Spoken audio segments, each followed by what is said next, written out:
Everybody say, praise the Lord. Let us open our Bible and let us read. Please read Psalms 1, 1 and 2. Praise the Lord.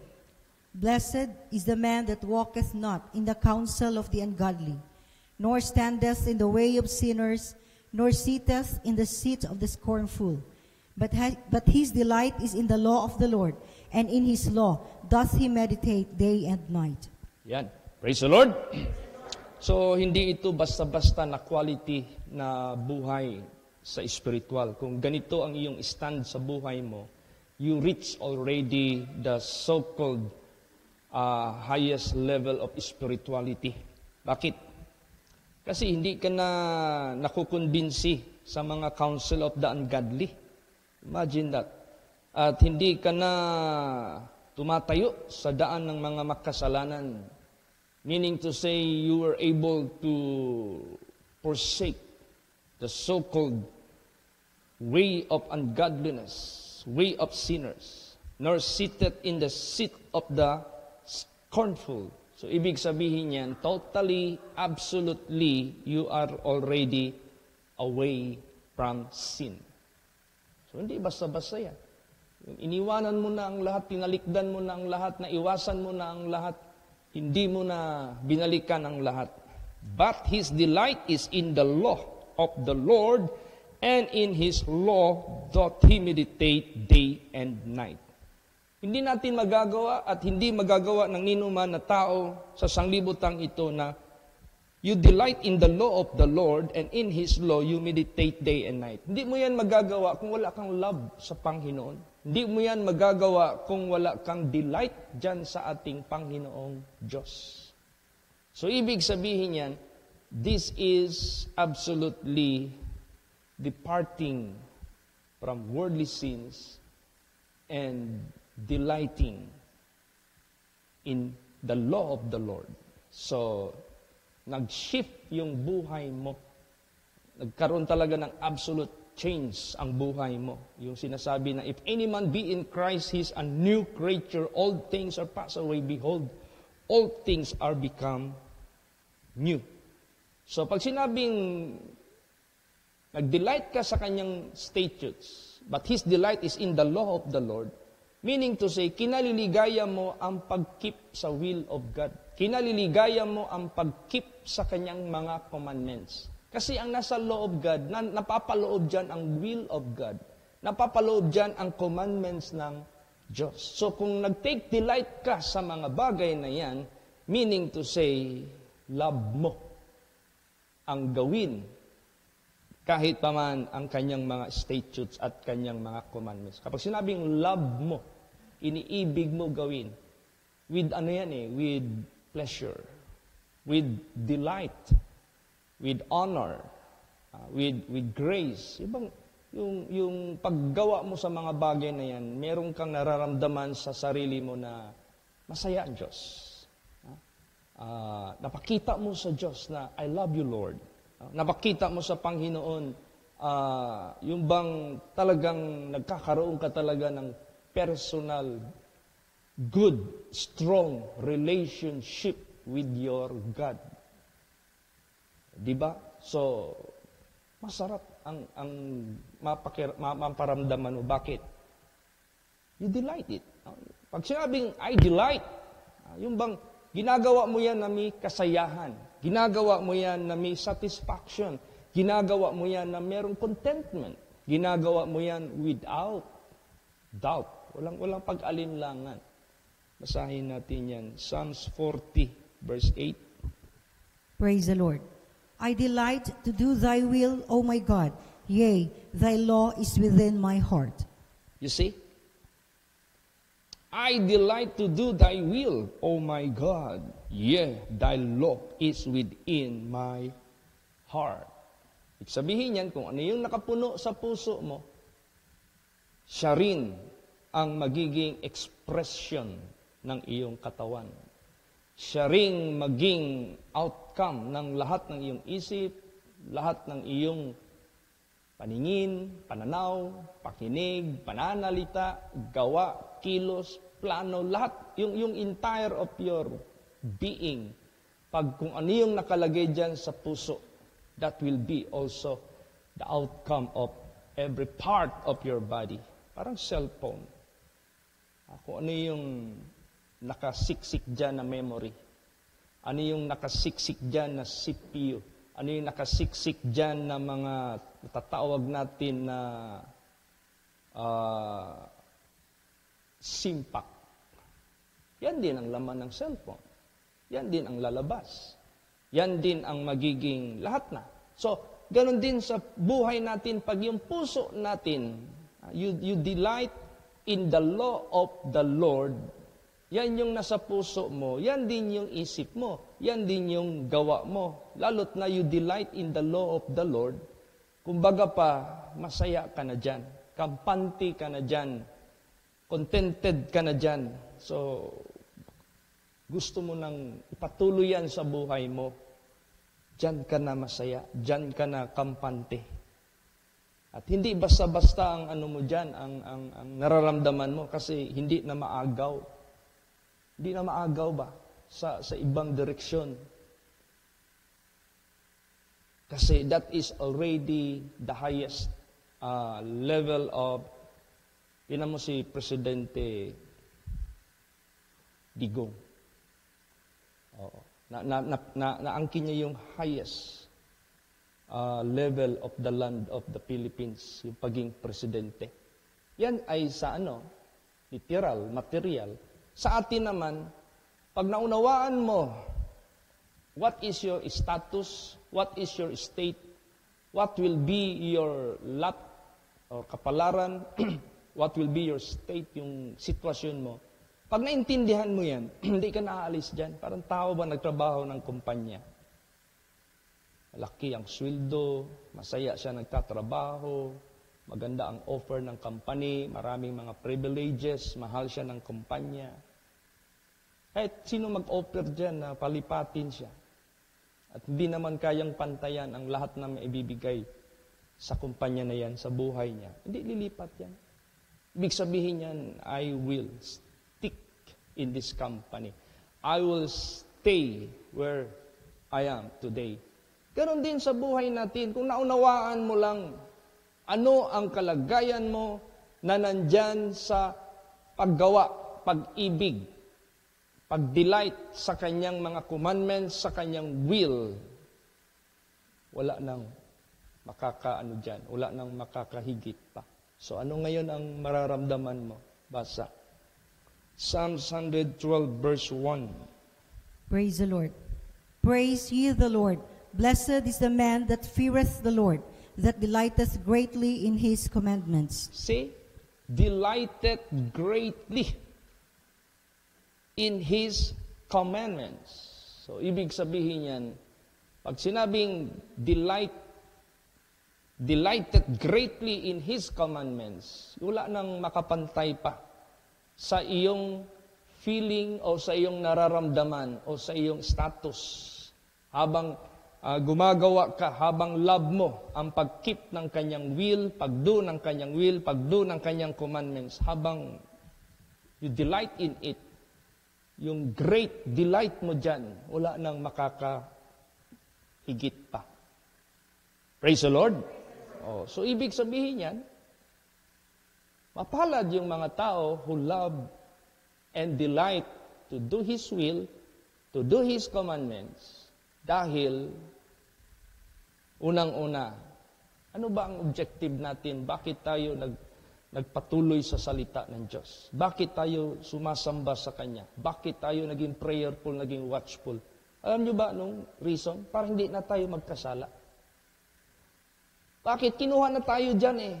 Nilipat na ng Diyos yung ating, before we were born of Satan. Bakit? Because we were born in sin. Nung dumating ang Word of God sa atin, which is incorruptible Word of God, incorruptible seed, being born again by the incorruptible seed, we are now born of God. Ipinanganak na tayo sa Diyos. So what is the so-called trademark of being born of God, you are no longer in sin. You are no longer sinner. You are no longer servant of sin. Wala na yan. So, yung pag-delight natin sa kanyang commandments, sa pag-love natin, sa paggawa ng kanyang will, para hindi na tayo magkasala. Para yung born of God na tinatawag sa buhay natin will remain as is. Hindi na mawala sa atin yung born of God na yan. Or children of God, or children of the kingdom of God. Maintain na natin yan. So para ma-maintain natin yan, you have to love it. You have to delight in it. Praise the Lord. Kasi ikaw, nagtatrabaho ka sa isang kumpanya, hindi mo love yung trabaho mo. Hindi ka masaya yung trabaho mo. Hahanap ka man talaga ng alternative. Hahanap ka man talaga kung saan ka masaya, saan ka satisfied. So dito, sa pag-love natin, sa paggawa ng kanyang will at sa kanyang commandments, dahil naintindihan natin ang ating kalagayan, how blessed we are, gaano tayo ka-blessed, kaya yung ating delight, great talaga sa paggawa nito, at para sa ganon, huwag na nating gawin na maalis pa tayo sa ating status na born of God, na hindi na tayo alipin ng kasalanan, hindi na tayo tutukso sa paggawa ng kasalanan, na bago yung ating status. We are no longer weak to be slave and servant of sin, but we become strong and are able to overcome Satan. So, let us take delight and love this status. Praise the Lord. So, para ganon, yung Word of God na yan, anong sinabi dyan? Basahin natin, Psalms 119:11. Praise the Lord. Thy word have I hid in mine heart, that I might not sin against thee. Yes. Huwag mo nang tanggalin yung Word of God sa puso mo. Take delight in it, love it, and be satisfied, and be contented with that. Kontento ka na. Pagpatuloy mo na yan, because your status has changed from being born of the devil, because all have sinned and come short of the glory of God, and now you become born of God, or son or daughter of God, and son or daughter of the kingdom of God. Huwag mo nang i-change yung status mo. Love it. Delight in it. Praise the Lord. Ganon. Yung ibang mga tao na nakakasumpong na magandang trabaho, hindi na umalis. Diyan na mag-retire. Tapos kung may mga anak, sabihin ng company, oh, boss, you are retiring already by the year of 2021, month of December. And it is a privilege for you, if you have son or daughter, you might bring them in this company. Dalhin mo siya dito. Papasok mo siya. That is your privilege. Bakit? Bakit doon siya tumanda? Bakit doon siya? Kasi masarap ang kanyang kalagayan. Maganda ang privilege, maganda ang lahat. Ito pa sa atin, naging born of God tayo, naging children of God tayo, meron pa bang hihigit sa ating status? Kung naintindihan mo lang, kaya tama yung sinabi yung message last Sunday, that you may know and believe and understand that I am God. Okay, kailangan maintindihan mo ang status mo ngayon. Praise the Lord. So, what is really born of God? Ito ang hindi naintindihan ng karamihan ngayon. Basta easy lang nila, I am child of God. I am one of those children of the kingdom of God. Yung parang iniisi-isi lang nila. Ang ganong klaseng titulo, not knowingly what is really born of God. Ay, basahin natin. Ano talaga yung born of God na yan? Sige. 1 John 5:18. Praise the Lord. We know that whosoever is born of God sinneth not, but he that is begotten of God keepeth himself, and that wicked one toucheth him not. That is the real born of God. Yan ang totoong born of God. Sinneth not. The question is this really true to your life? Ito ba talaga'y totoo sa buhay mo? That every day, whatever temptation, whatever mga gawa ni Satanas, lahat yan na sala mo, lahat yan na resist mo lahat yan. At hindi ka talaga nagkasala. Is that really true to your life? If that is true, you are true born of God. Praise the Lord. But if not, you are not yet born of God. Bakit? Ay hindi na tumutukma. Whosoever is born of God sinneth not. And he that is begotten of God keepeth himself, that the wicked one toucheth him not. Kapag sinabing keepeth himself, nag-iingat sa kanyang sarili.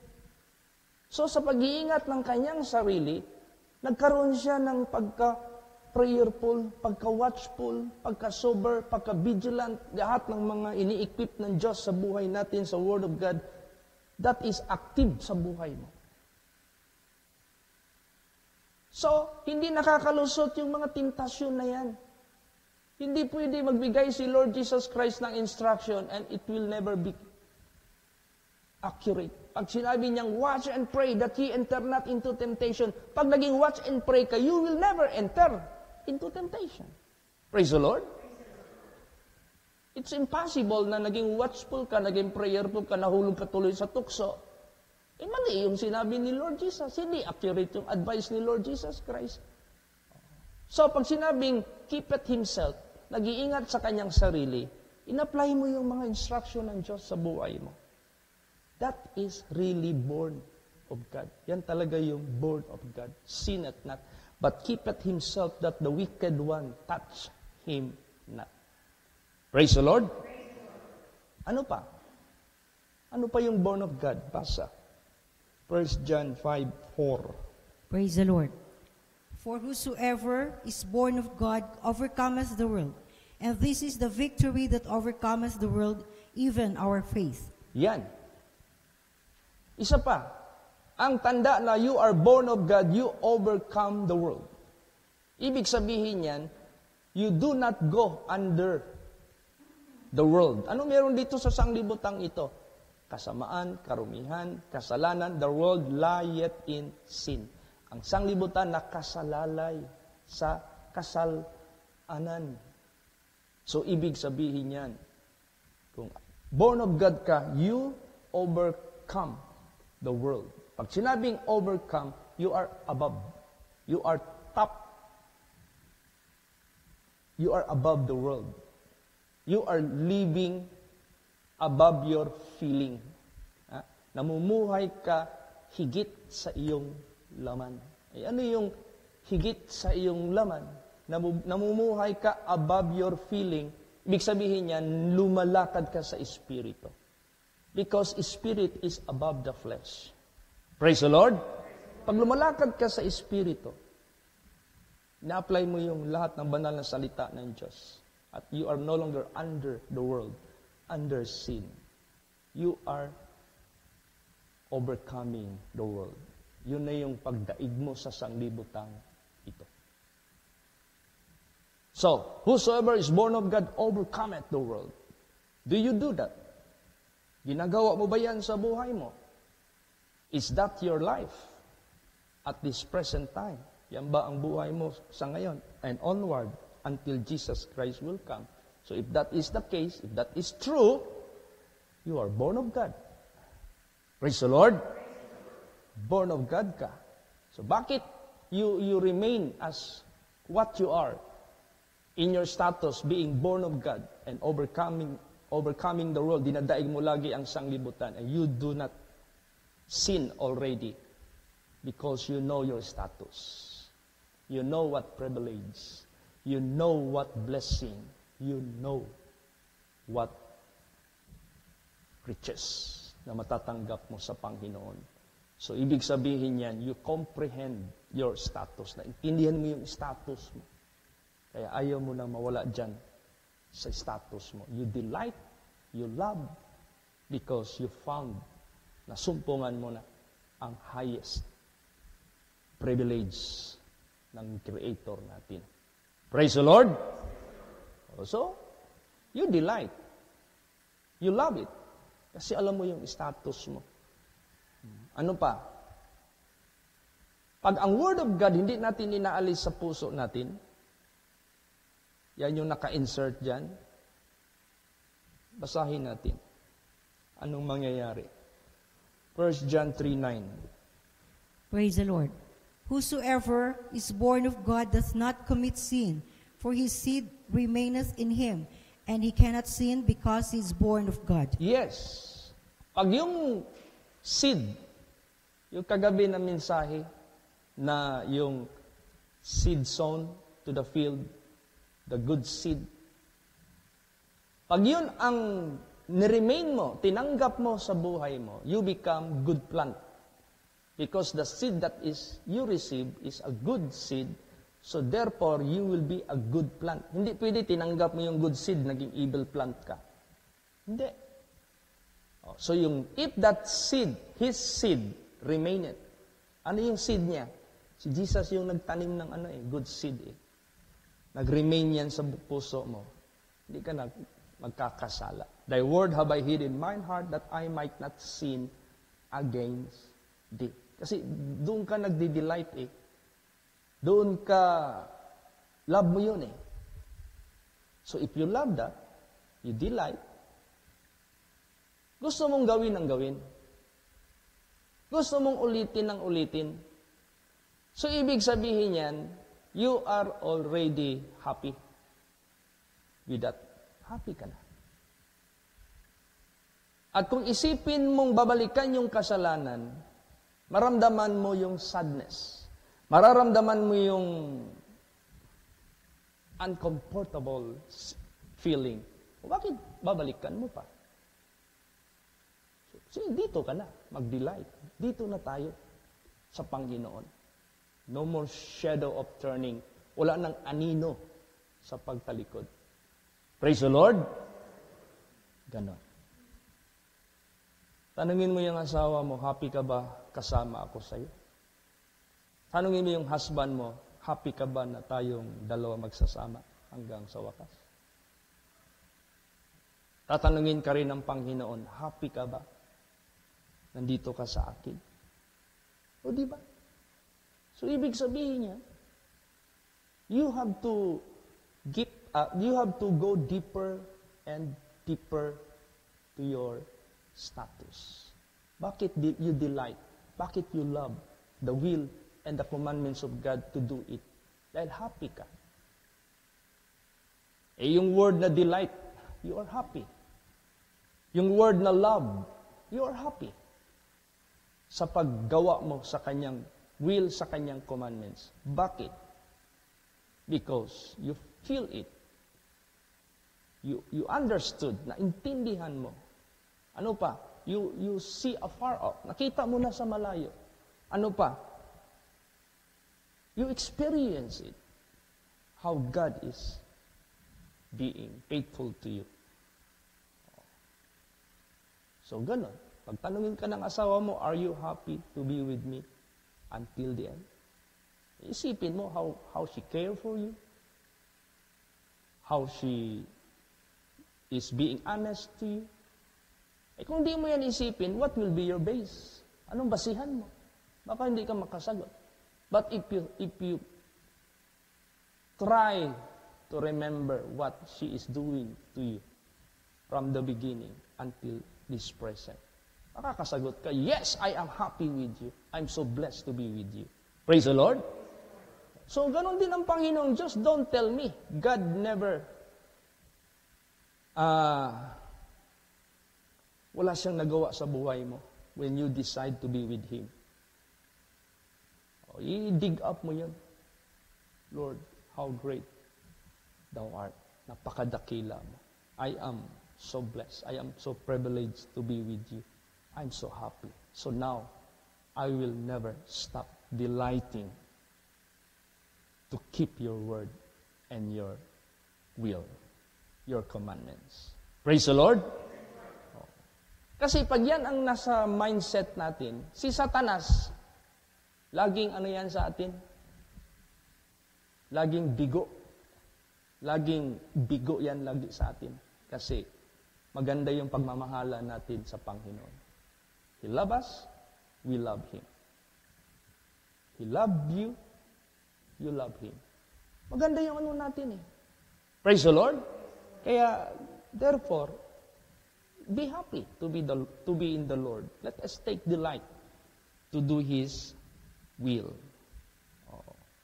Kaya yung seed na yan, remaineth in you, kaya hindi ka nagkakasala. So, naging born of God ka, kasi naging born again ka. Yung born again na word, very ano yan, tawag nating, hindi yan pwedeng i-claim lang ng nino. Tapos pagtingin mo sa buhay ng nagsabi born again, hindi pala.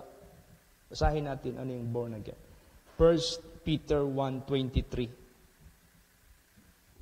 Praise the Lord. Being born again, not of corruptible seed, but of incorruptible, by the word of God, which liveth and abideth forever. Yes.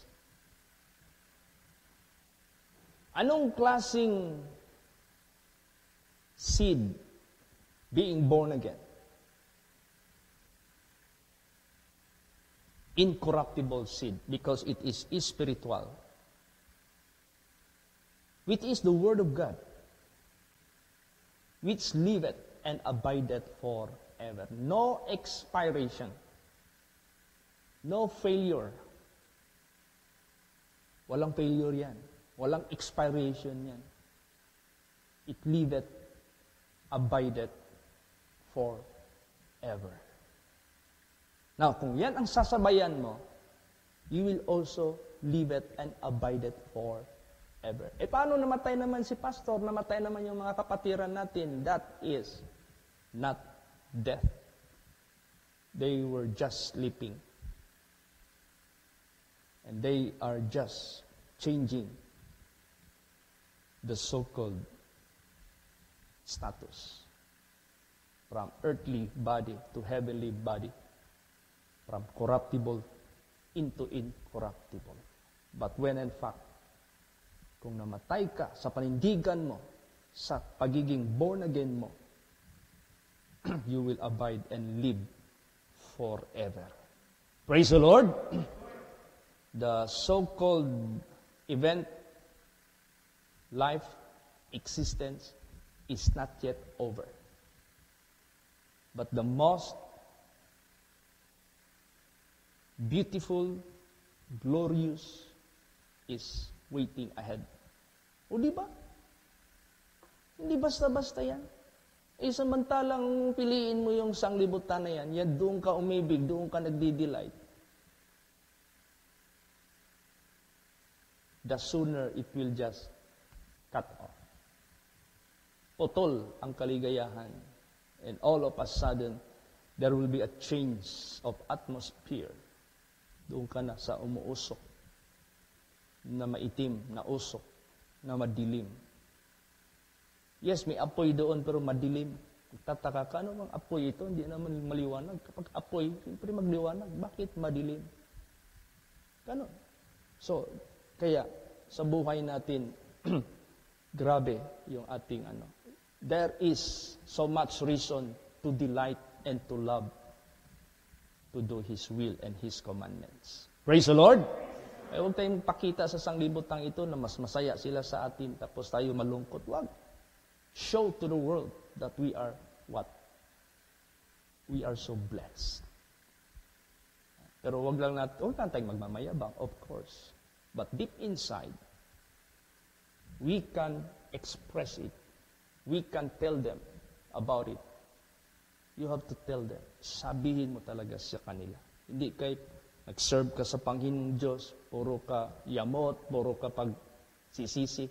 Napasok kasi ako sa holy place eh. Kaya, sorry na lang, di na ako maka-drinking session sa inyo. Mabuti pa kayo.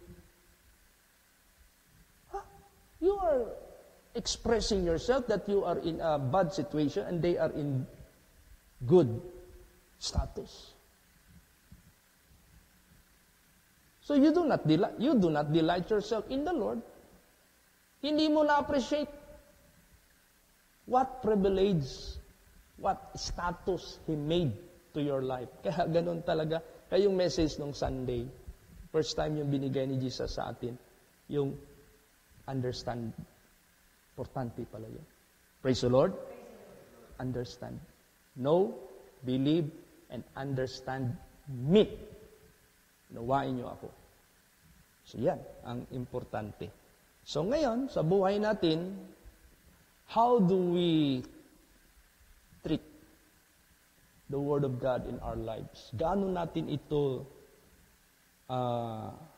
ano ang pagtanggap natin sa buhay natin sa salita ng Diyos? Last verse, basahin natin. Job 23:12. Praise the Lord. Neither have I gone back from the commandment of his lips. I have esteemed the words of his mouth more than my necessary food. Yes. Neither have I gone back from thy commandments of his lips. Hindi ako tumatalikod sa iyong mga kautusan. I have esteemed the words of his mouth more than my necessary food. Praise the Lord. Higit pa sa mas napakahalagang pagkain. Healthy food, kumbaga pa. Kaya, pasalamat tayo. So yung pag-meditate natin sa kanyang banal na salita, napaka-importante ito. Sorry, hindi pa pala last verse yung binasa ngayon. Okay, meron pa palang dalawa. Basahin natin. 1 Timothy 4:15. Praise the Lord. Meditate upon these things. Give thyself wholly to them, that thy profiting may appear to all. Yan. Magmuni-muni ka, mag-meditate ka sa mga bagay na ito. Ibigay mo yung sarili mo buo sa kanila. Sa Word of God, ibig sabihin. Para yung pakinabang, makita nila sa lahat. Ano yung pakinabang? Your status, being saved. Yung status, being what? No longer sinner. Yung status mo, being righteous and holy. Bakit mo ikakahiya yan? That is profit. Praise the Lord. Para pag sinabi dyan, holy is the Lord, tapos holy ka, masaya ka. Lord, I am like you. I have this same glory with you. Di ba? Ang sarap ng pakiramdam. If you meditate the Word of God and you give your life wholly unto them. Buong-buo mong binigay. Para yung profiting may appear unto all. Pag sinabing, Jesus Christ will come with the saints. Kasama ka doon eh. Saint ka eh. Thank you, Lord. Ang sarap pala ng pakinabang ko sa aking paglilingkod sa inyo. That's why I take delight in it and I love it. Because there are so much events someday and I am included of that event with you. Pag sinabi, well done, thou good and faithful servant, maramdaman mo naman, ay salamat po, Lord Jesus. Thank you for that reckoning. Yung pag-reckon mo, sa pagkilala mo sa aking pagiging masaya dyan sa iyo. Dahil binigay ko lahat para sa iyo. Praise the Lord. So, ganun. Last verse. How do we meditate the Word of God? Why we should meditate it? What purpose? To be seen by man? Para makita lang nila nang meditate tayo? No. There is a purpose of that. Joshua 1:8. Praise the Lord. This book of the law shall not depart out of thy mouth, but thou shalt meditate therein day and night, that thou mayest observe to do according to all that is written therein. For then thou shalt make thy way prosperous, and then thou shalt have good success. Praise the Lord. Yes. Prosperous in terms of your life here on earth, God will bless you. Success in terms of acceptance into His kingdom. That is success. Praise the Lord. Kaya nung nagsuot ako ng pantalon, pag magbihis ako, at ano pa yung paa ko noon, maga pa, hindi ako pwede magtayo pagsuot ng pantalon. Times nakahiga or nakaupo. Itong few days na nakaraan, hindi na ako magtukod. Kaya ko nang ano yung paa ko, itukod na walang alalay sa poste o sa pader. Sabi ko, this is success. Praise the Lord. Oo. Pag sinabing success, pag natanggap ka doon sa kaharian ng Diyos, success yan. Pag sinabing prosperity, the promises of God is being granted to your life since you are worthy. Success yan. So, wag nating ihiwalay yung word niya sa bibig. Mag-isip ka ng praise the Lord. Di ba yung tang mo magkilos? Ayan, na ano nyo? Hindi nyo lang sabihin. Mag-isip ka ng hallelujah. Nakadugtong yan. Kaya, yung isip natin, pag word of God yan, sa mouth din natin yan. So, wag mong i-depart yan sa mouth mo. Wag mong i-depart yan sa isip mo. Wag yang i-depart sa puso mo. That ye may observe to do that are written therein. Para hindi ka magkasala. That you may have a prosperous life and success. Yan ang mga privileges na hindi natin dapat baliwalain. Para great delight ang ating gagawin sa Kanyang will, sa Kanyang commandment, sa paggawa nito. Hindi lang sa pag-alaala, hindi lang sa pag-memorize, hindi lang sa pagtingin, sa paggawa nito. Not the hearer, not the reader of the law is justified, but the doer. If you do it with delight and with love, happy are you. Masaya ka. Praise the Lord! So, balikan natin. Blessed is the man that walketh not in the counsel of the ungodly, nor standeth in the way of sinners, nor sitteth in the seat of the scornful, but his delight is in the law of the Lord, and in his law doth he meditate day and night. Praise the Lord! Kasi tayo po ang lahat.